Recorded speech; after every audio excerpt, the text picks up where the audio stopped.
There are some games that embrace being weird. Seaman, Octodad, and Gitaru Man are so quirky they're known more for unconventional design and zany characters than gameplay itself. At this point, with millions of us raised on a diet of karate-chopping onion men teaching tiny dogs how to dance, most things we can just go with. However, it's all about tone and consistency, which if you get wrong can make the weirdest parts of a game all we're talking about. I'm Scott from WhatCulture.com, and these are the 7 most out-of-place scenes in video games. Number 7. Darth Vader is a scorpion. Star Wars. For many gamers growing up in the early 1990s, Star Wars for the NES was the first game they played based on George Lucas's iconic franchise. However, few people in the West knew Namco developed a Star Wars game on the NES released exclusively in Japan. Although this version follows the lore accurately enough, there's one element that clashes with everything else. At the end of the first level, Luke Skywalker is confronted by his father, Darth Vader, but as soon as you hit him, the Sith transforms into a scorpion. In case you somehow haven't seen the movies, Darth Vader absolutely cannot do this. Some players believe this platformer started off as a different game and was reworked into a Star Wars tie-in at the last minute. Check the game's manual though, and that's proven false. According to the devs themselves, this fake Vader as well as the other bosses are intended as illusions representing Luke's fears. This also though doesn't make sense, as those illusions kidnap your allies across the game, but at least they tried something while going to print. Number 6. The laughing scene. Final Fantasy X. The laughing scene in Final Fantasy X is the stuff of legends. Being one of the oldest memes on the internet, you've probably stumbled upon the infamous scene of Tidus's belly laugh a bunch of times, even if you've never played the game. Intentionally incredibly forced and obnoxious in context, it's regarded as one of the cringiest moments in gaming history. Speaking of context though, it doesn't help much. In the game, Tidus and his crew are traveling across Spira to stop a gargantuan beast called Sin from destroying the world. 5 minutes before this infamous scene, Tidus learns his father, who he believed to be dead,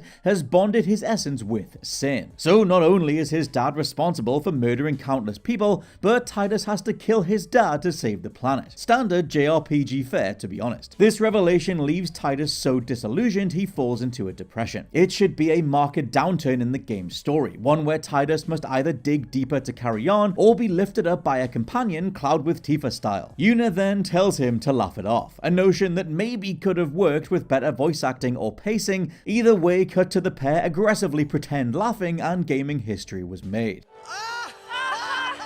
Number 5. Lee's ending. Tekken 5. Namco has never shied away from inserting silly humor into Tekken. Although the series has a dramatic story revolving around fighting demons and gods, you also have factored in kangaroos, dinosaurs, and even Pac-Man. However, the goofiest element of Tekken has to be the endings. Depending on who you win with, you may see your character transformed into a bear, go into space, or just complain about being killed off in a previous title. By winning Tekken 5 with Lee Chao Lang then, you bear witness to the weirdest ending in the franchise. The scene begins with Lee being oiled up by a bikini-clad woman at a pool. The camera then cuts to an individual wearing a thong walking up to Lee to ask if he wants a drink. When the camera pans up, we see this thong-bearing beauty is the 80-year-old Heihachi Mishima. Now, while there's absolutely a way for the elements so far to arguably be fine, I'm not here to kink shame, taken in context, things get strange. See, just before this scene, Lee killed Jinpachi Mishima, Heihachi's father and step-grandfather of Lee himself. Lee is the adopted son of Heihachi, meaning he turned his elderly stepdad into a butler in the buff immediately after killing that same person's father. All of this because video games? Number 4. That Kiss. Sonic the Hedgehog 2006. Sonic the Hedgehog's 2006 installment was meant to be a return to form for a dwindling franchise that once gave Super Mario a run for his money. Sadly, this reboot was an unmitigated disaster due to unbearable loading times, repetitive gameplay, and game-crashing glitches. Not only is Sonic 06 regarded as the worst this series has to offer, but it's also the most inappropriate thanks to one specific scene. Near the end, Mephiles strikes the chili dog-loving speedster with an energy wave, killing him. As Sonic lays on the ground, character Elise harnesses the Chaos Emerald's power to revive him. Just before the magical gems can do their thing though, Elise expresses her love for Sonic by kissing him on those little hedgehog lips. First off, kissing a dead hedgehog is highly unsanitary. Do you know how many germs those critters carry? Loads, I'd imagine. Also, this scene wouldn't have become infamous if Elise smooched Sonic on the cheek or the forehead, since it would have been perceived as a more platonic gesture. By kissing Sonic on the #hedgehog mouth, it feels like they have a romantic relationship, which is weird because literally no one, past or present, wanted that at all. Number 3.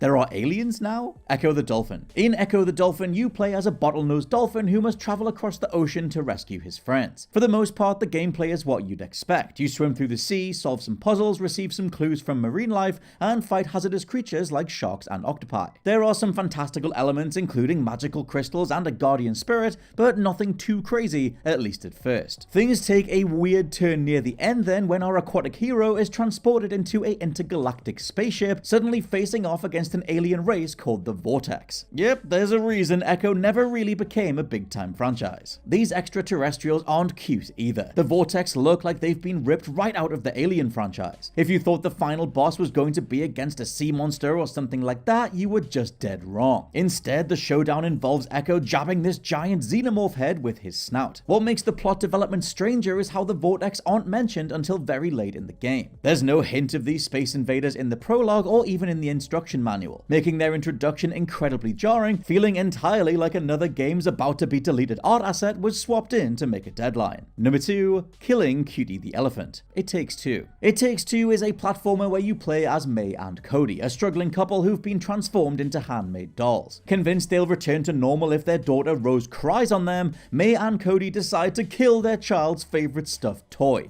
Cutie the Elephant. In a scene that could have been handled, I don't know, not like this, the characters do talk about feeling bad for murdering the very much sentient Cutie, then proceed to make things worse by repeatedly ripping it apart. As the adorable elephant screams and begs, you tear her ear and leg off, leaving many players wondering what the hell they were playing and what Game Awards golden boy Joseph Fares was even thinking. If you thought the horror would end when Cutie dies, guess again. When daughter Rose sees her prized possession has been torn up, of course she cries her eyes out. Instead of comforting their daughter though, May and Cody dance around in said tears and kinda just take a shower in them. At one point, Cody literally wipes his arse with his daughter's tears. I mean, it might be the most disturbing thing that's ever been called entertainment. And number 1, Gygus. Earthbound. Earthbound is a trip from beginning to end. Throughout this underrated RPG, character Ness battles signposts, new age retro hippies, and sentient vomit. You encounter so many bizarre creatures, you kinda get desensitized to it. Even when a martial artist called Pooh joins your team, it barely registers how ridiculous that name is. After you think you've experienced every oddity the game has to offer though, the final section catches the player completely off guard. To face the final boss, Gygus the Cosmic Destroyer, Ness and his party must transfer their souls into robots. When you then confront Gygus, he's contained inside a device shaped like a woman's cervix. One so anatomically precise, some players probably guessed where this was going. Yes, Gygus himself is by far the most disturbing part of Earthbound, and his true form is a screaming face, with the silhouette of a fetus in the background. Although most players don't pick up on it their first time here, the final battle has our heroes entering an alien womb and fighting a cosmic baby. Because of Earthbound's silly humor and cutesy just go with it aesthetic beforehand, this deeply unsettling climax feels incredibly out of place. And those are our picks for various out of place scenes that popped up in video games. Let me know your favorites down in the comments below, and please subscribe to the What Culture Gaming podcast. For now, I've been Scott from whatculture.com, and I'll catch you soon.